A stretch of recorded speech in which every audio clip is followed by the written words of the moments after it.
Shall we go? Yes. Welcome to First Parish in Needham, a Unitarian Universalist congregation of humanists, theists, atheists, agnostics, and interfaith families. We are a proud LGBTQ welcoming congregation, a climate acting green sanctuary, Level 2 sanctuary supporting congregation for immigration justice, and eighth principal congregation, striving to dismantle racism and other oppressions and build a diverse, beloved community. Whoever you are, whatever your background, and wherever you are participating from, you are welcome here. We are Jan and Claire Galkowski. The love and support of this community has given us the strength to endure our challenge after Jan's stairway incident last December. When we discovered First Parish in 2016, Claire sang with the choir for a while. And more recently, Jan contributed his skills to the reopening task force. Being longtime climate warriors, we put our passion to work with the Green Congregation Committee. New federal laws are investing in a long overdue shift to clean energy. Our state just enacted a sweeping climate law to replace fossil fuels. Many of our towns are drafting or executing climate action plans. There will even be an important vote at the Needham Town meeting this month to allow for community electricity aggregation. Our church is a green sanctuary. What is your climate action plan? Scrapping your old gas mower for an electric one? Vacationing in Vermont instead of a Vail? Powering your home with the sun? If you want to lighten our load on our planet, the Green Congregation Committee is here to help. We welcome you to join us in this urgent task. Please be in touch with either us or Eleanor Rossellini to plug in to our Green Congregation team. Although our buildings remain under certain restrictions due to the pandemic, our faith community welcomes everyone. Our congregation is offering worship and programming in person, hybrid, and online. Learn about all that's happening at First Parish by going to our website, uuneedham.org, or by following us on Facebook, Instagram, and YouTube. For Zoom links and up-to-date information, please sign up for our weekly email by going to our website. Click Get Involved Newsletter, or send your request to office@uuneedham.org. Welcome again to everyone here and in the building and online. And good morning. Good morning.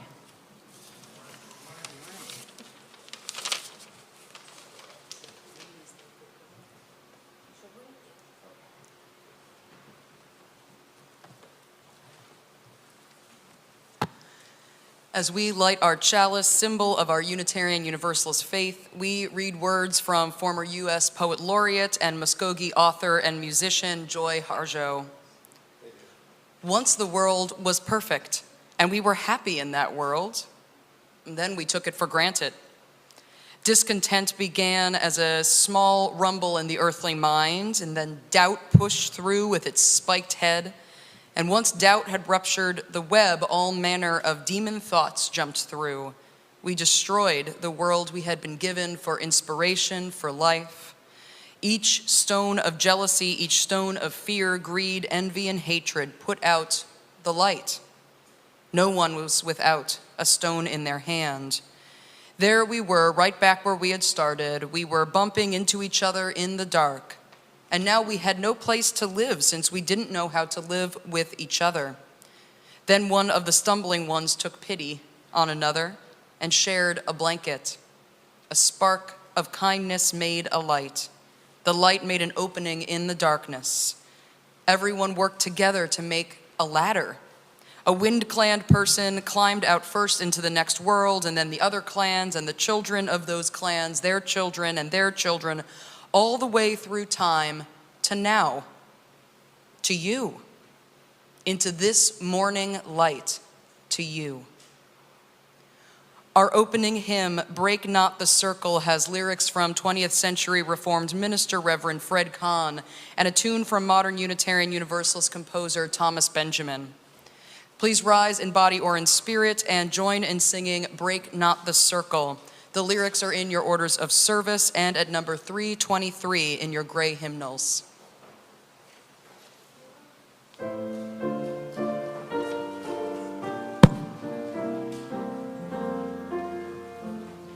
Break not the circle of enabling love, where people grow forgiven and forgiving. Break not the circle, make it wider still, till it includes embraces all the living. Come wonder at this love that comes to life, where words of freedom are with humor spoken, and people keep no score of wrong and guilt, but will that human bonds remain unbroken. Join then the movement of the love that frees, till people of whatever race or nation will truly be themselves, stand on their feet, see eye to eye with laughter and elation.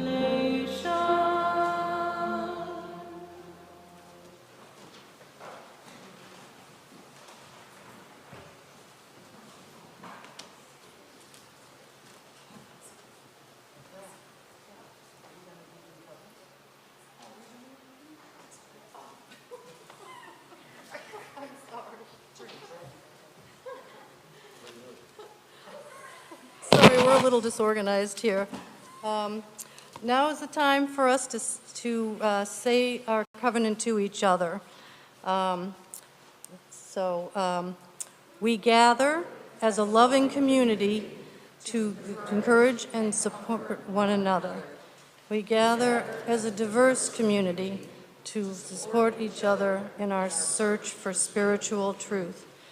We gather as a service community to live our beliefs in action and care for our world. Good morning, everyone. For our time for all ages, we'll be inspired toward compassion and gratitude through the book When We Are Kind, written by First Nations Canadian author Monique Gray Smith and Diné American artist Nicole Neinhart. I invite you to take a deep breath in and out, and to take on a comfortable and relaxed posture as we enter into this book with a spirit of reflection. Keep breathing. I am kind when I help my family. Take a moment now with your breath to bring to mind how you are helpful in your family of origin or chosen family.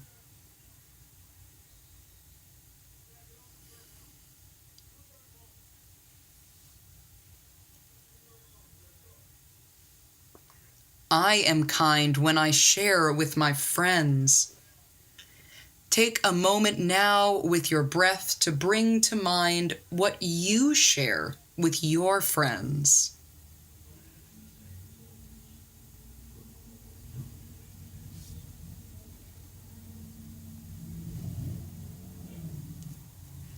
I am kind when I take my dog for an extra long walk.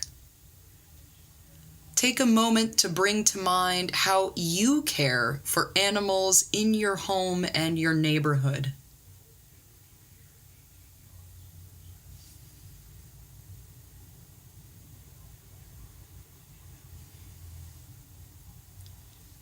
I am kind when I help my neighbor. Take a moment to bring to mind how you help your neighbors near and far.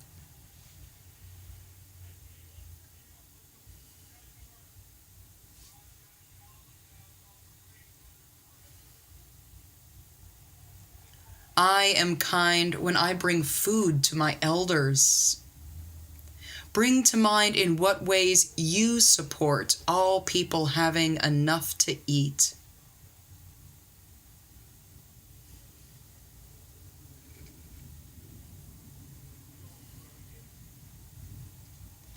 I am kind when I only take from the earth what I need. Bring to mind what you do to resist consumer culture and journey gently upon the earth.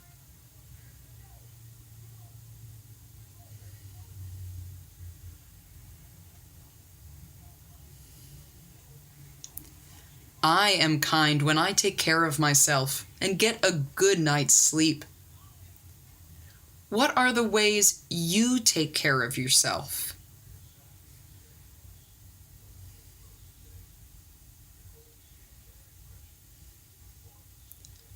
Remember to keep breathing. I feel joy when my family and I are kind. How have you felt after offering a kind deed?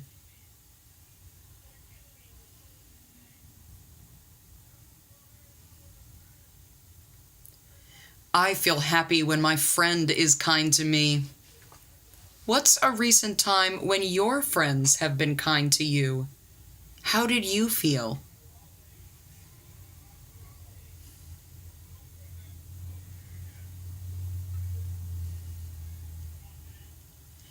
I feel comforted when my cat is kind to me. How do the animals in your life show kindness to you?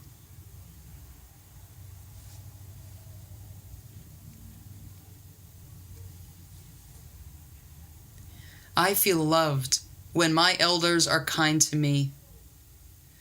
When has an elder in your family or community, maybe even here at First Parish, shown you that you are loved?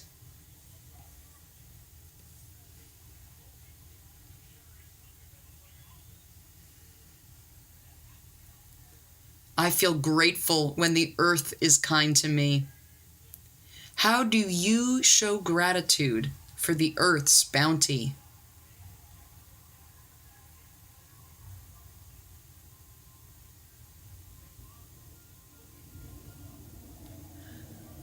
I feel respectful when I'm kind to myself. When is the last time you offered yourself kindness?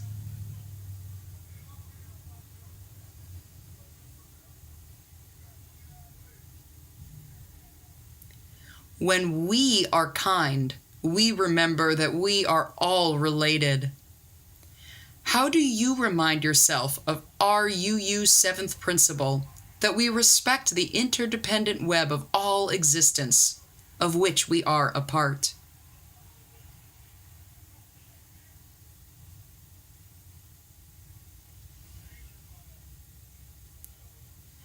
Breathing in, we strengthen our compassion, and breathing out, we are grateful to the planetary community that supports and sustains us. Blessed be, and amen.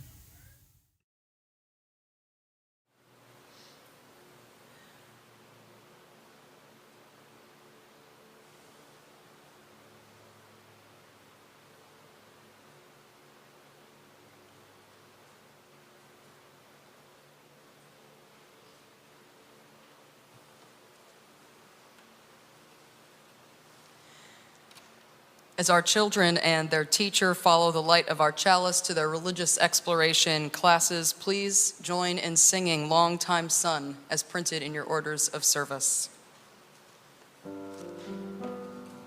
May the long time sun shine upon you. All love surround you, and the pure light within you.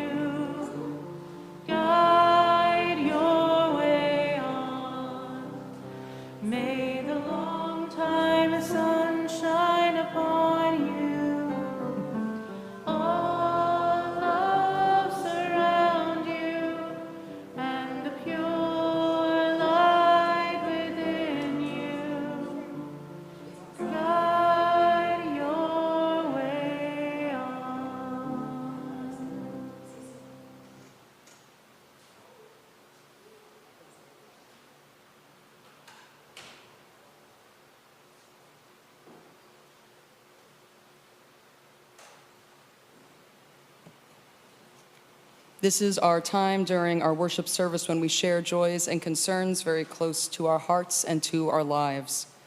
Our ministerial intern, Dara, is still receiving pre-submitted candles at internminister@uuneedham.org by the Thursday before the service at midnight. If you're in the parish hall and have a joy or concern, you are welcome to quietly offer a stone at the altar and write your joy or concern on a slip of paper, which the pastoral care team and I and Dara will see at a later time with your permission. And if you're watching on Zoom or YouTube, you may type your candle into the chat box to be held with the community participating in the service with you. As our services stream to YouTube, we cannot guarantee that your joys, concerns, sorrows, and milestones will stay within the First Parish community. So you are always welcome to reach out to me, to Dara, or to the Pastoral Care Associate of the Week, Rick Vincent, for pastoral care or to share more privately. Our only pre-submitted candle comes today from the First Parish staff team, a candle of sorrow for the community in Uthai Sawan, Thailand, in their deep mourning after a deadly attack on a child care center this week that left 37 dead, including 24 young children. Our hearts break with their community, and we pray for comfort for them and for all families and communities torn apart by violence.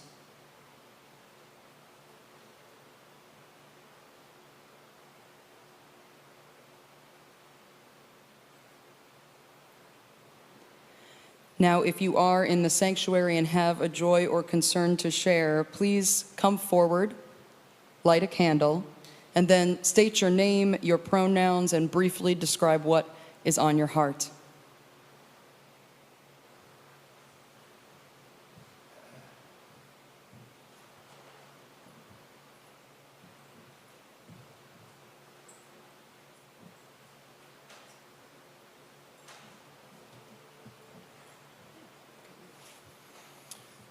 Good morning. My name's Gray Brown. I haven't been here in a long time, and I have so many pent-up joys and concerns that have built up over the years. I'll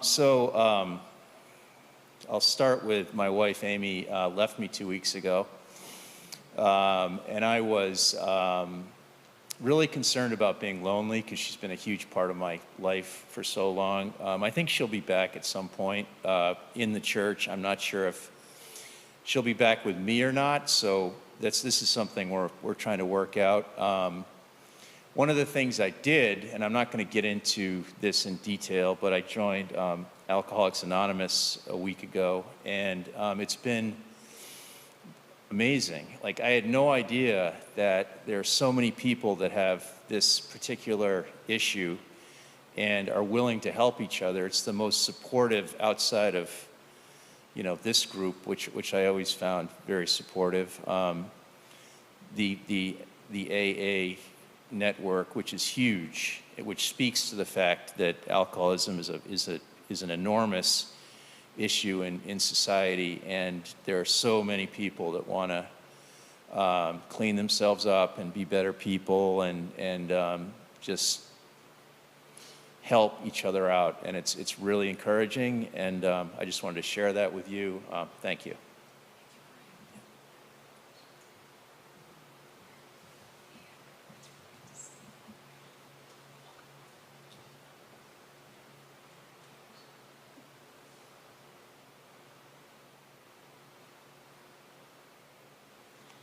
Hi, I'm Andrea Grealish. When Kevin passed away in August 25, I came to church that Sunday to light a candle, but we were in Parish Hall, so I only put a rock in the bowl. So I told myself I was coming back to light a candle for him. But I also light a candle of joy or appreciation for everybody's cards, texts, emails, food. Everything has been so wonderful in the last 6 weeks. Thanks.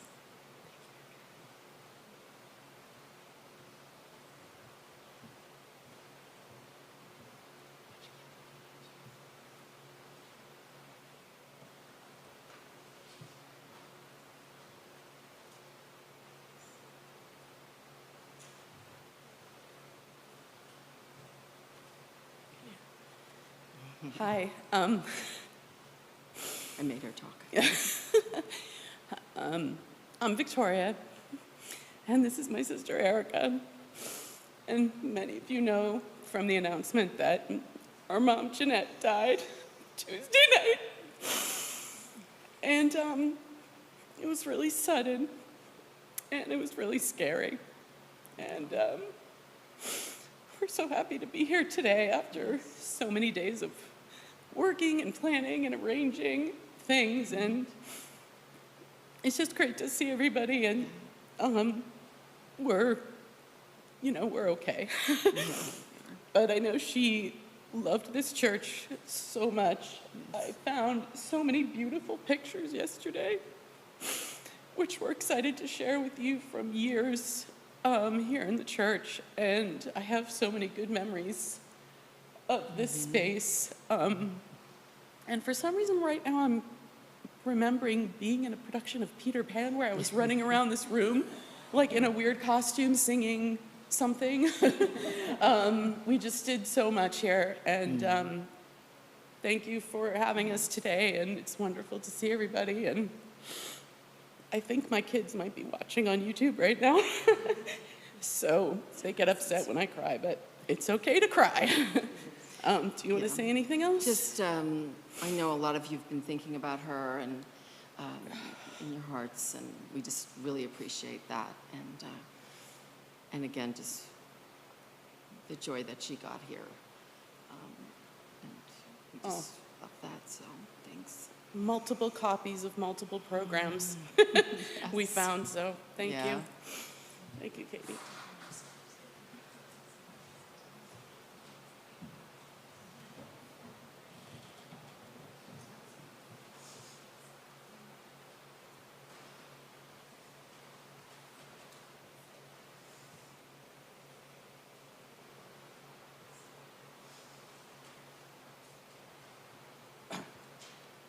Hi, I'm Bob Smart. Yeah, I know. Thank you. I can stand up straight now. My younger brother, Phil, died about 2 years ago in October. And my dad died 20 years ago. And my dad is buried up in West Newbury in a little cemetery, which is, it's kind of there's hardly anybody there. It's very quiet, peaceful, really a wonderful place. And so we finally got around to burying my brother's ashes up there. So my mother went up, and my siblings and a couple of our spouses, and it was really kind of a wonderful time to reflect on him, say a few words, and so that was great. And after that, Greg, I heard what you said about alcohol, but we went to a brew pub after that in Newburyport, and it was really a wonderful time. Sometimes alcohol has its place. We drank a bit. It was really kind of a wonderful time to spend with my siblings and my mother, and everybody had a wonderful time. So, anyway.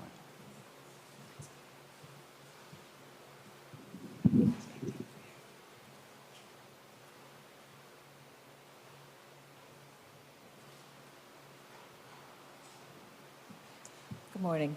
Janet Klein here, she, hers. I ask for your prayers and keep my husband in the light. This week he has surgery on his back, and he really needs it. He's been in pain, and it's more complicated than his last back surgery, so we'll take it a day at a time. Thank you so much.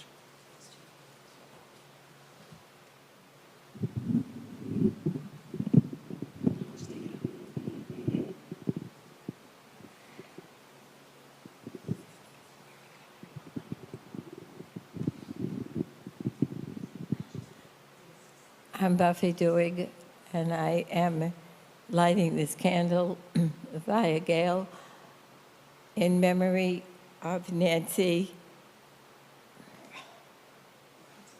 Bryant. I'm so sorry. She and her husband were active in our church, 10 years ago maybe. time changes so quickly. We received notice from her daughter, who lives in Hanson, that she had died on October 3rd. I have the funeral and the obituary here, if anybody wants to look at it, at the Sullivan Funeral Home. There seems to be no service planned. We're going to try and find out a little more about that. And she had been in Hingham at Linden Ponds for the last 3 years, I think. I think she moved before the pandemic. And so we haven't been in touch with her as much as we would have been if she was still at LaSalle. So keep her in your thoughts, and maybe you remember her husband who died before she went into LaSalle. Thank you.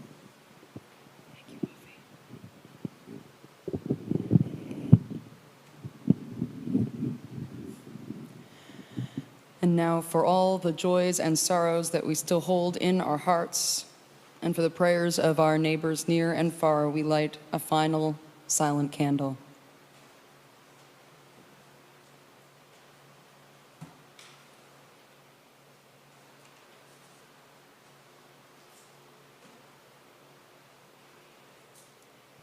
This morning together we'll experience a guided meditation adapted from multiracial Matisse mindfulness teacher Jean Corrigal.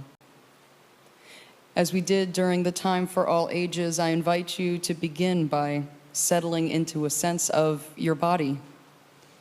Let yourself be comfortable while remaining present to the sensations of your earth body. Breathe deeply. Become relaxed, releasing any tensions. And close your eyes or rest your gaze somewhere close so that you can simplify your attention. Settle into the sensations of your earth body, feeling the sensation of hands touching lap or each other, and the weight of the body pulled down by gravity. These physical sensations help you know that you're here in this moment and connected to our earth. Within this earth body, you may feel heat and coolness. Feel the warmth in some areas like the torso and the chest, and the coolness in your hands or feet. This heat is the fire element of our earth body, with the energy coming from the sun, directly warming the earth body or indirectly through the nourishment of the food we eat. In this earth body, you may also feel pulsing. That is the water element of the body, pulsing through the vast number of systems in the body. Feel it pulsing in your fingers, your feet, your heart.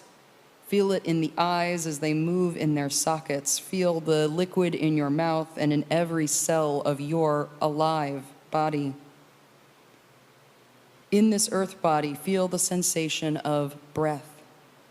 The air element coming in through the nostrils, filling the lungs and lifting the chest and belly, and then the air going out. With this element, feel the shift of the element moving through this body.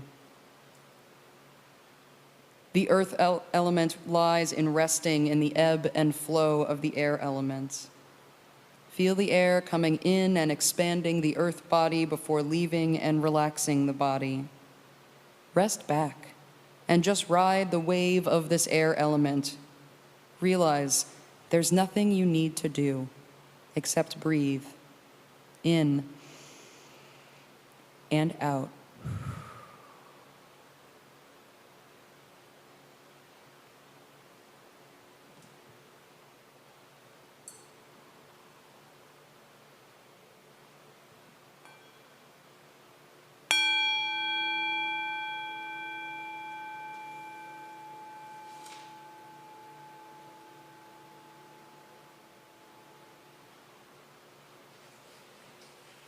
When you are ready, open your eyes and take this connection we've cultivated with you.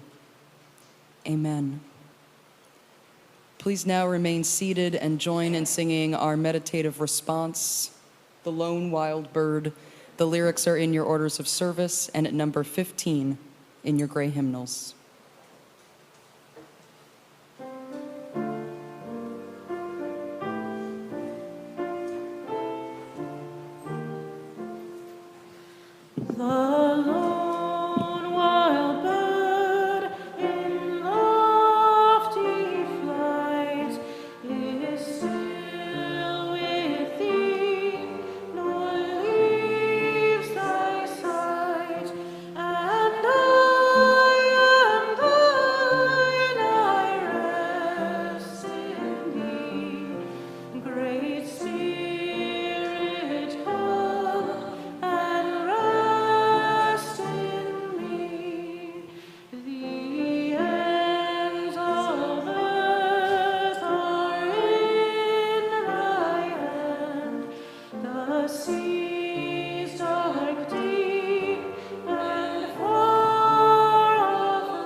This congregation has been supported by the volunteered time and treasure of its members and friends since its founding in 1711.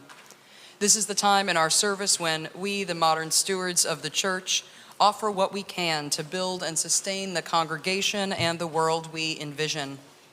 This Sunday, we're sharing our entire collection with South Coastal County's Legal Services to support their work serving Venezuelan and Peruvian migrants who were tricked into being flown to Martha's Vineyard last month. South Coastal County's Legal Services is a private nonprofit law firm whose mission is to achieve justice for low-income clients.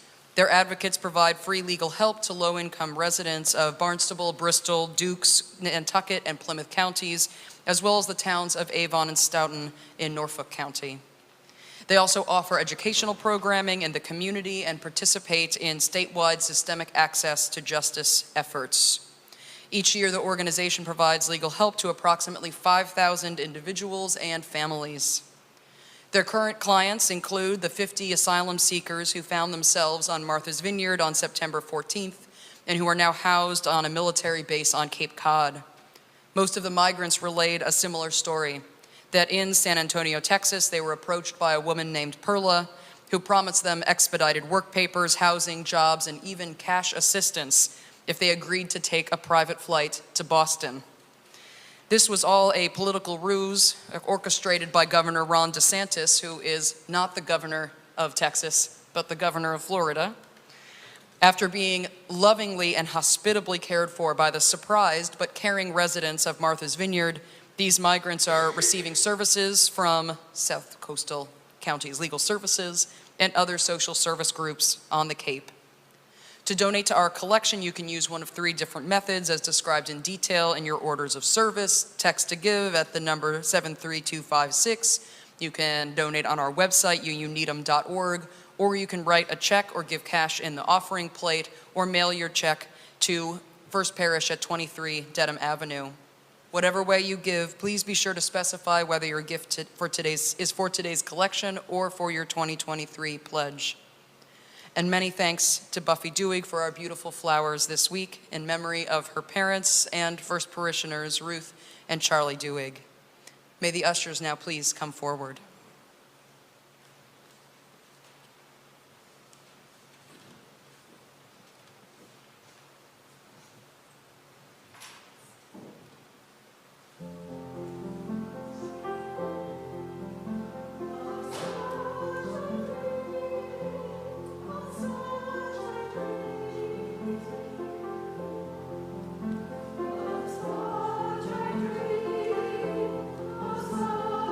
Dream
Our reading this morning is a longer excerpt from Land of the Spotted Eagle by 20th century indigenous activist, educator, and author Chief Otakite Luther Standing Bear.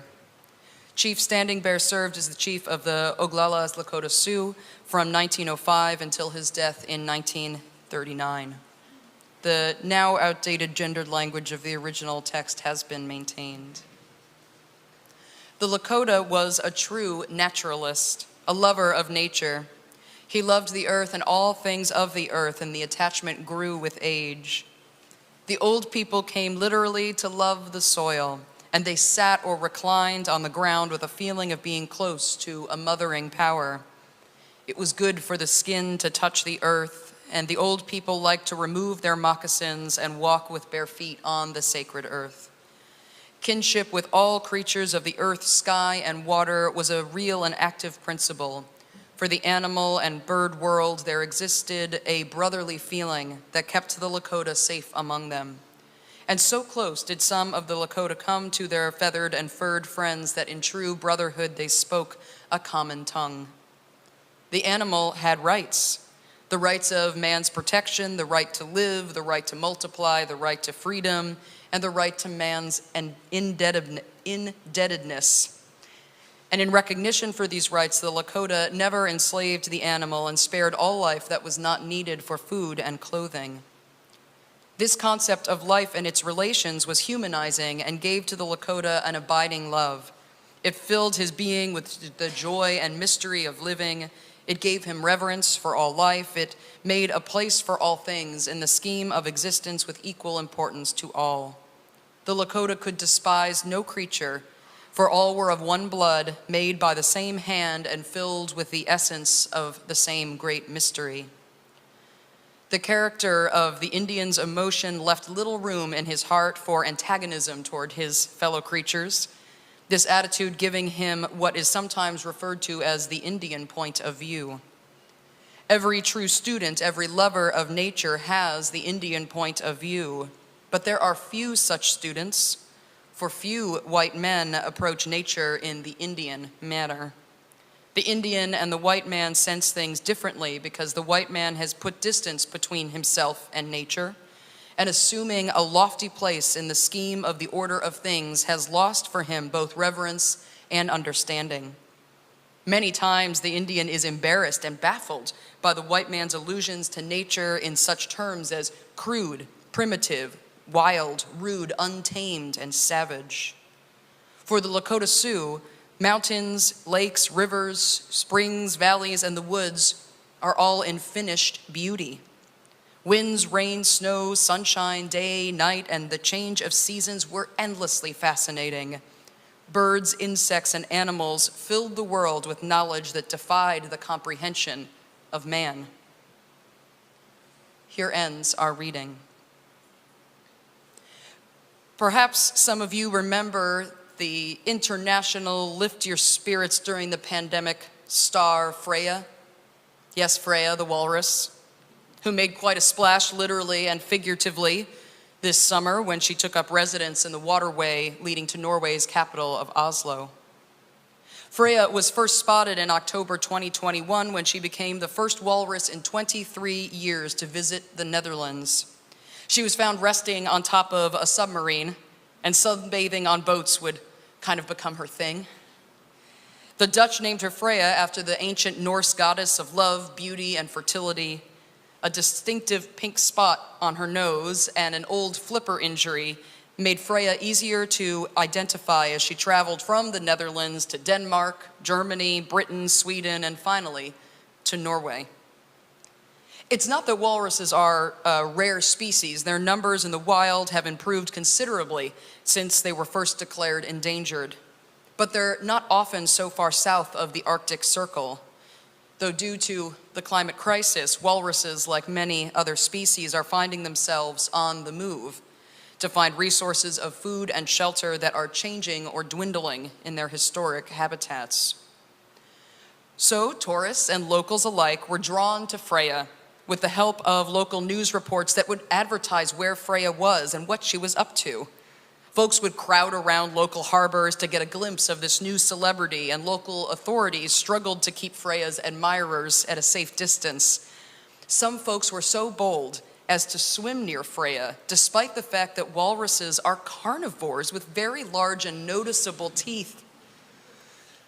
Boat owners were less attracted to Freya, as she sank many, many small boats in her Goldilocks-esque attempts to find a just right boat on which to sunbathe. Boats whose sides were low enough to the water's surface for Freya to flop into were often not strong enough to support her 1,300-pound frame. The Today Show had a great title to one of their reports on Freya. Meet Freya, a walrus famous for capturing hearts and sinking boats. I'm not a boat owner, so I found all of this very delightful. But what was less delightful was the final reports about Freya's stay in Norway. On the night of August 13th, Freya was sleeping in someone's boat in an Oslo marina when 4 men from the fisheries department killed her. This is because of those crowds who wanted to see the famous Freya. We have a similar problem here in the United States too, as every year someone is gravely injured in a national park after getting within feet of a large wild animal like a moose or a bison.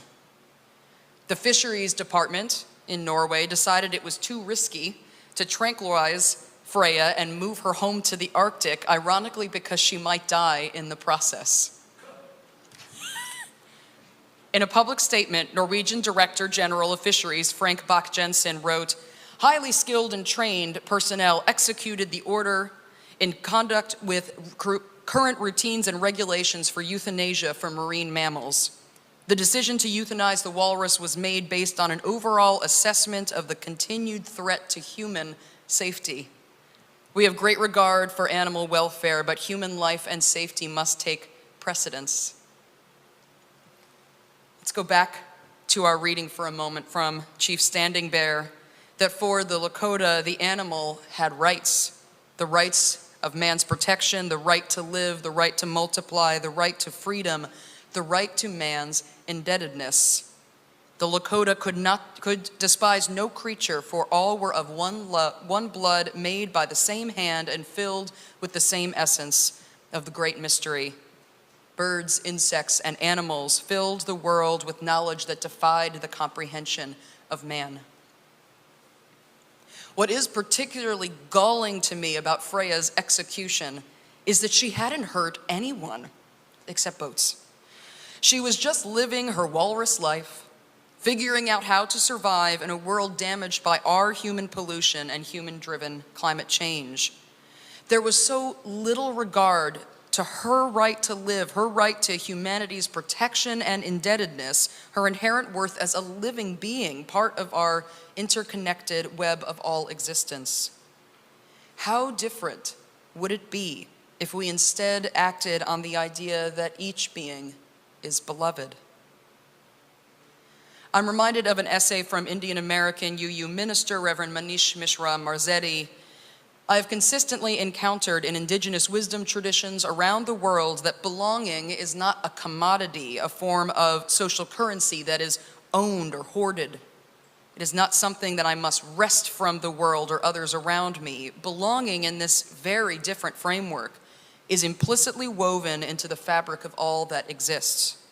There is nothing on our planet that does not belong. And all that exists is finally interconnected and interrelated. Would I tell the first spring robin that it does not belong on my lawn? Would I tell an earthworm that the ground it lives in belongs to me and not to it? Reverend Mishra Marzetti writes, "Of course not. But many folks do this throughout the year. They spray pesticides, disturb the ground and the trees, and lay traps for animals who are even outside of our homes. Yes, blue jays might drive a robin from a particular backyard, and the robin may carry off that earthworm and eat it up. But we humans, especially those of us brought up in a Western theological framework of dominion over the earth, We humans take more than what we need, take more than a backyard or a single earthworm. We do not show respect for the needs of other living creatures on this planet. For those of us who come from European and especially Christian backgrounds, which includes our Unitarian Universalist tradition, the values of our upbringing may mirror what Chief Standing Bear wrote. The white man has put distance between himself and nature, and assuming a lofty place in the scheme of the order of things, has lost for him both reverence and understanding. Many times the Indian is embarrassed and baffled by the white man's allusions to nature in such terms as crude, primitive, wild, rude, untamed, and savage. This is at the very least unkind, and it is also not true. Euro-American professor and author Dr. Timothy Beale has recently published a book through our denominational publishing house, Beacon Press, that addresses the climate crisis as a spiritual crisis. From his lens as a religious scholar and a Presbyterian pastor husband, Beale wrote in When Time is Short that human exceptionalism is the belief that we as human beings are essentially accepted from the laws of nature that govern the rest of creation. We are apart from it and above it, apart from nature and above nature. And it goes back to the first chapter of the Judean Christian Bible's book of Genesis and the story that God created us in God's image. Let us take a moment to remind ourselves of that passage in one of its translations, that after God spoke into being, or at least into order, day and night, sky and sea, flora and fauna, those that swim and fly and creep upon the earth, after God created and declared all of this good, then God said, let us make humankind in our image according to our likeness, and let them have dominion over the fish of the sea and over the birds of the air and over the cattle and over all the wild animals of the earth and over every creeping thing that creeps upon the earth. So God created humankind in God's image. In the image of God they were created. Dr. Timothy Beale continues, so humans are godlike. Not like the rest of creation. We are not subject to finitude, mortality, or subjugation by other forces in nature. Founders of the Enlightenment and modern capitalism ran with this notion that God created us to subdue and have dominion over the rest of creation, leading to capitalism, enslavement, colonization of sovereign nations, and the climate crisis. In When Time is Short, Dr. Beale asks us to revisit this powerful creation story and reinterpret it with our greater modern knowledge of historical context and ambiguity inherent in translation. Part of this work is for those of us who have come out of the European Christian tradition, for us to remember that when biblical stories from the Jewish scriptures were first told, the Hebrews were an indigenous tribe that lived in a harsh landscape quite close to nature. With an indigenous lens on this story, we see that God declared every living creature in every part of the earth very good, without differentiation.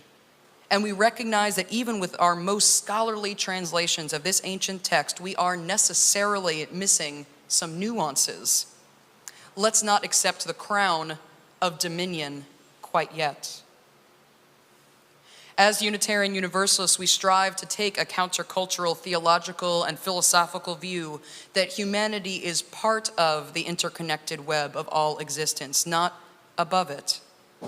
This is quite a challenge when it feels easier to go with the dominant flow of thought that anything we want, anything that makes us comfortable, we can have. But that's not the way of beloved community. That doesn't meet our highest values. In Black civil rights leader and Baptist minister Reverend Dr. King's conception of beloved community, there will not be peace without justice. There will not be diversity without respect. There will not be hoarding of abundance. There will not be conflict resolution without love and understanding. If we take beloved community through an indigenous lens, for some of us, maybe we'll consider how to change our relationship with local creatures who, like Freya, may be somewhat disruptive to our lives, but are just trying to live. as we are.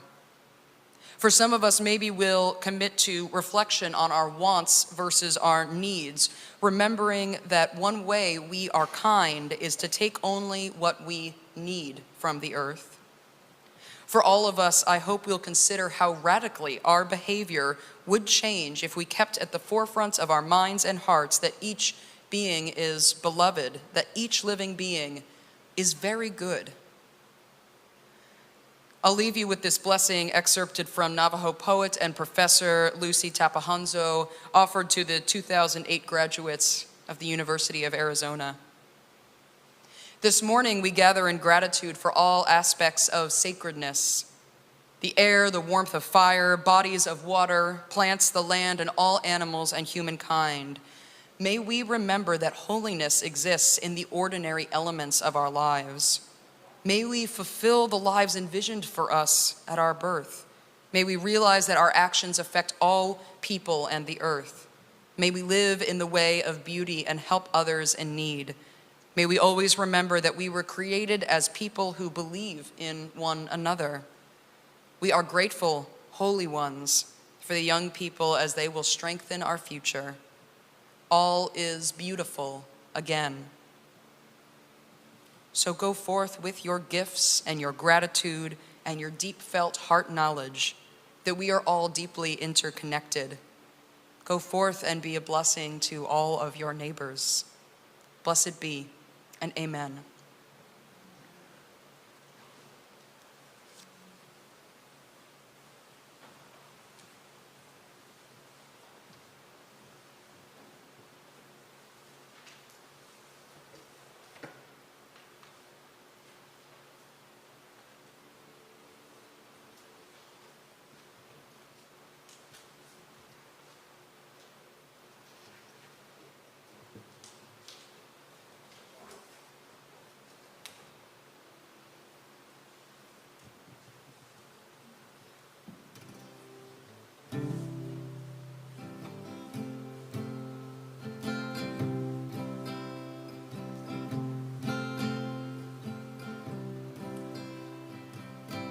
I've been thinking about the news.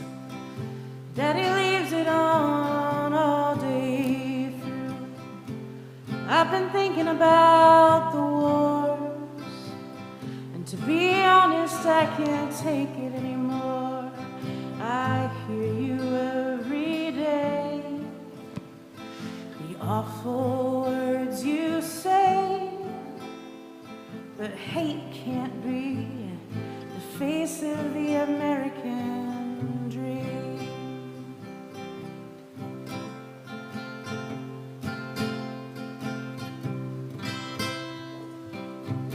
I've been thinking about my life,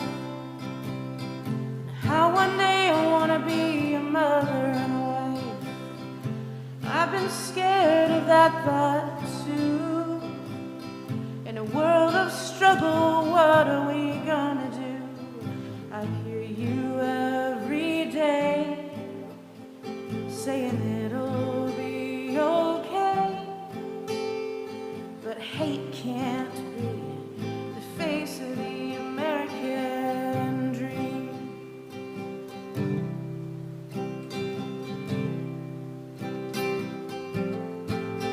And I know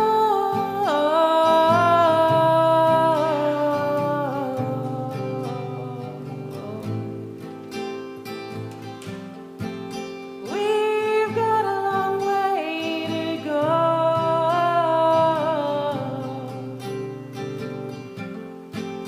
but I've got to believe that change is a choice, and it can start with me. I've been thinking about our mother and how they took her away from her people, put her in a boarding school, away from her brother, sister, and culture. I can hear her every night saying we've got to make this right, 'cause hate can't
As we near the close of our service, please know that all are welcome at our social hour in person and outdoors on our lawn and on Zoom.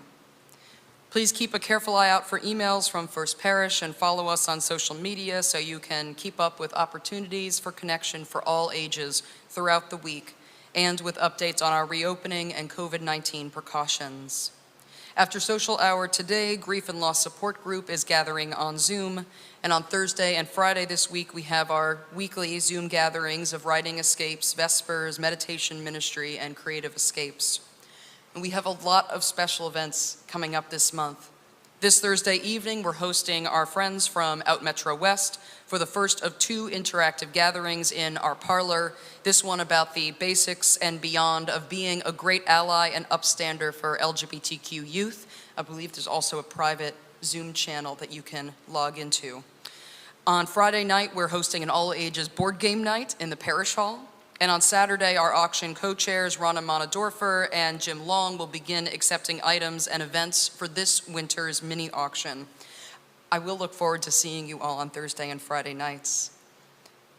Please read your bell notes for information about offering your expertise and passion with our religious exploration kids, as Lynn Jakowski did today, leading them in yoga. For information about volunteering with You the Vote and the Yes on 4 ballot campaign, and for a list of ideas from the DEI committee leaders on how you can honor Indigenous Peoples Day in our local community this holiday weekend and beyond. You can also be in touch with our DEI committee leaders if you'd like to borrow a copy of Silencing White Noise, 6 Practices to Overcome Our Inaction on Race, before Pastor Willie Francois' Zoom Lane Lyceum on his book on October 18th. I do hope to see many of you next Sunday when we will be welcoming drag royalty, Mix JP and Miss Pentecost, she's religious, and our youth alum and flautist Cassie Bailey to our multi-generational worship service. We always extinguish our chalice here with words promising to carry its flame in our hearts until we are together again, no matter how long it is until we are all together again. Please join me from home or here in the building in saying those words written by Unitarian Universalist minister Reverend Elizabeth Selly Jones. We extinguish this flame, but not the light of truth, the warmth of community, nor the fire of commitment. These we carry in our hearts until we are together again. Our closing hymn, Earth Was Given as a Garden, has a familiar tune from 19th century Welsh composer Roland Hugh Pritchard. The lyrics were written by modern Unitarian Universalist Quaker Roberta Bard, and we've modified a line in the second verse to make the lyrics more gender inclusive. You'll see that in your orders of service. Please rise in body or in spirit and join in singing Earth Was Given as a Garden.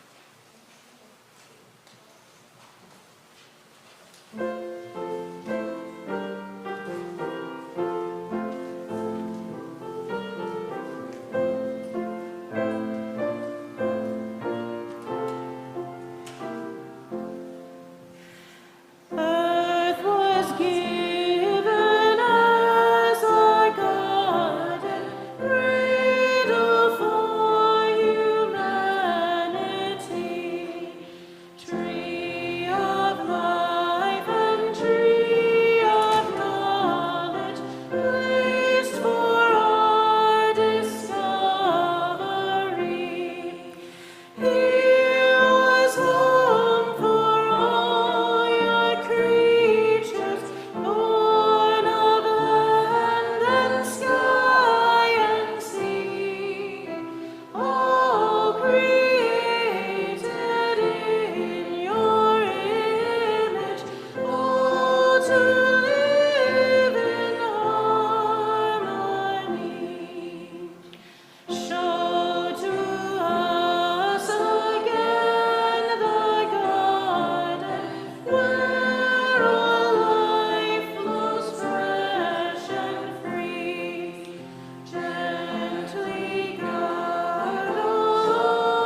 As we close our service today, join me in a responsive benediction with words attributed to the Ojibwe people. You can find them in your order of service and at number 518 in the back of your gray hymnals. I will speak the plain type, and you all will respond with Laura with the italicized type. Grandfather, look at our brokenness.